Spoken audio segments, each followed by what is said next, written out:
नमस्कार दोस्तों, मैं अल्ताफ। आज बिहार में जल प्रलय पर बात करेंगे। बिहार के जो फॉर्मेशन हुआ था 22 मार्च 1912 में हुआ था, जिसको बिहार दिवस के रूप में भी मनाई जाती है। बिहार को स्टेटहुड का दर्जा मिला था 26 जनवरी 1950 को। बिहार में यूं तो भारत में कहा जाए तो भारत में सबसे ज्यादा बाढ़ बिहार और असम में आता है। उसके बाद गुजरात वगैरह भी आता है, लेकिन सबसे ज्यादा इन दोनों स्टेटों में आता है। तो असम की किसी और दिन बात करेंगे, आज हम सिर्फ बिहार की बात करते हैं। बिहार भारत का सबसे ज्यादा फ्लड अफेक्टेड स्टेट में गिनती होता है।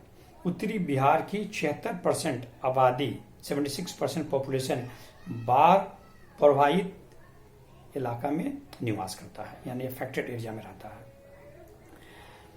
बिहार का कुल क्षेत्रफल 94,163 स्क्वायर किलोमीटर है, जिसमें से 68,800 स्क्वायर किलोमीटर बाढ़ से अफेक्टेड होता है।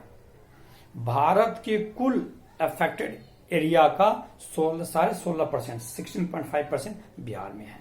भारत की कुल आबादी जो बाढ़ से अफेक्टेड होती है, जिसकी 22.1% पॉपुलेशन बिहार में है। इतनी बड़ी व्यापक रूप में बिहार में बाढ़ आती है, इससे आप अंदाजा लगा सकते हैं इन दोनों परसेंटेज से। इसके साथ अब सवाल उठता है कि बिहार में बाढ़ आता कहां से, कैसे है। तो मैं आपको बता दूं, बिहार के उत्तरी सीमा पे नेपाल है, स्थित है। नेपाल में हिमालय पहाड़ है और मानसून में जब भी बारिश होती है तो सारी पानी कुछ नदियों के द्वारा बिहार में प्रवेश करती है और डायरेक्ट प्रवेश करती है और बिहार में आकर हाहाकार मचाती है। अब ये नदियां कौन सी है जो बिहार में आकर हाहाकार मचाती है? तो ये है नंबर 1 कोसी, 2 में आता है गंडक, बूढ़ी गंडक, कमला बलान, महानंदा, अधवेरा और बागमती। कोसी को बिहार का शोक कहा जाता है। क्यों कहा जाता है? क्योंकि जब कोसी में बाढ़ आती है तो पूरे प्रलय ला देती है, भयानक रूप से। पूरे यहाँ सुपौल, किशनगंज, कटिहार इलाका को पूरी तरह से तहस नहस कर देती है ये, इसलिए इसको बिहार का शोक कहा जाता है। अब आता है कि बिहार में बाढ़ कब से आती है। तो दोस्तों, बिहार में बाढ़ तो शुरू से आती है, बहुत प्राचीन कहानी है इसकी, आती है, नदियों में आती है।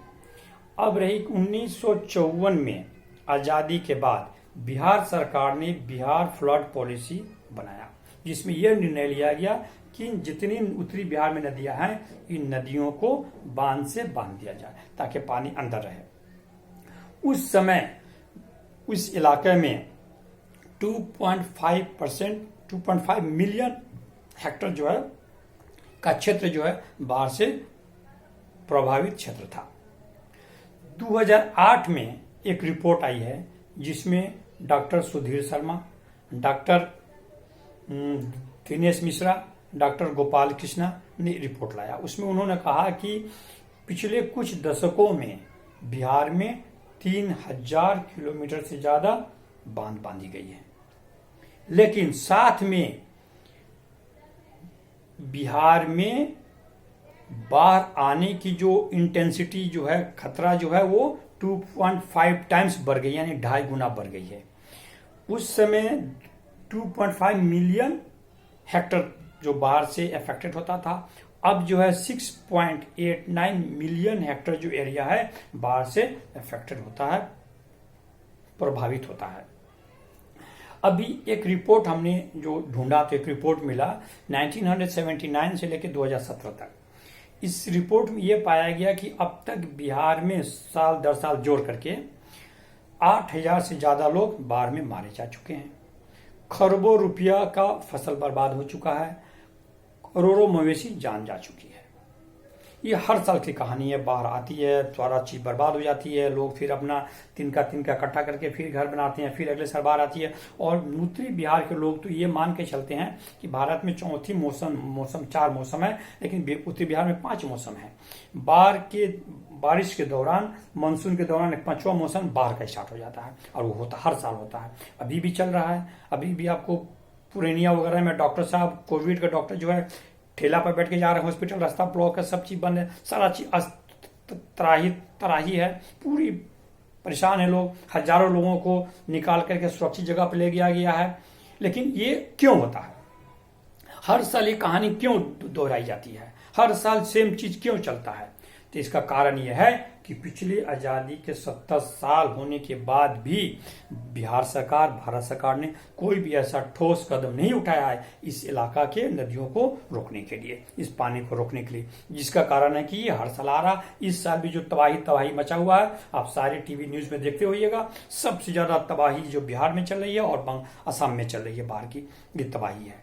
तो ये जब तक चलता रहेगा, जब तक इस पर कोई ठोस कदम नहीं उठाई जाएगी। 70 साल में सरकार को इतना भी जरूरत नहीं हुई कि बिहार सरकार, भारत सरकार मिलकर के नेपाल से बात करे, उन पे एक डैम बनाई जाए, डैम बना के पूरे पानी को इसमें संचित किया जाए, रोका जाए, रिजर्व किया जाए, और उस पानी को वक्त बेवक्त जब जरूरत पड़े दूसरे इलाका में नहर के द्वारा छोड़ा जाए ताकि कृषि उपयोग किया जाए। इसके साथ साथ उससे बिजली भी बन सकती है, पन बिजली जिसको हाइड्रो इलेक्ट्रिक कहते हैं, वो हो सकता है। नेपाल भी यूज कर सकता है उस पानी को वक्त बेवक्त, बिहार भी यूज कर सकता है, बिजली दोनों स्टेट कंट्री यूज कर सकता है। लेकिन सरकार ने ऐसा कोई कदम नहीं उठाया। तो इसलिए सरकार से रिक्वेस्ट है कि सरकार इस चीज को जल्द से जल्द इसको हल करे। इसका एकमात्र साधन में मुझे लगता है कि वो है, जब तक वो नहीं बनेगा जब तक वो आती रहेगी। दूसरी इसकी प्रॉब्लम ये भी है कि इसकी नदियां की जो पेट है वो बढ़ चुकी है। बाहर से जो पानी आती है उसमें मलबा भी बहुत सारे आते हैं, मट्टी बालू सब आते हैं, जो पहाड़ नदियां में बैठ जाती है, उसके ऊपर के इलाका में बैठ जाते हैं, वो उठ गई है। नदिया की सारी नदिया का पेट ऊपर उठ गई है, तो पानी कम पानी भी आती है तो ऊपर बाहर आ जाती है वो, और जल्दी नदी की बांध बन जाती है। जहां कहीं कहीं पे तो बांध को बचाने के लिए खुद सरकार की इंजीनियर जो है बैरेज को खोलते हैं, गेट खोलते हैं पानी निकलने के लिए। कहीं कहीं पे पानी इतनी ज्यादा बढ़ जाती है कि बांध कमजोर होने के कारण टूट जाता, और जिस गांव के सामने, जिस इलाका के सामने बांध टूटती है तो उस इलाका में प्रलय आ जाता, पूरा साफ करती चली जाती है। तो इसलिए भारत सरकार और बिहार सरकार से अनुरोध है कि इस विषय को जल्द से जल्द देखें, इसको अच्छे ढंग से हल करें।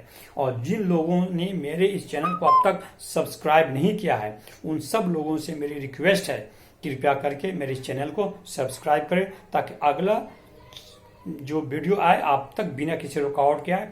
जय हिंद, नमस्कार।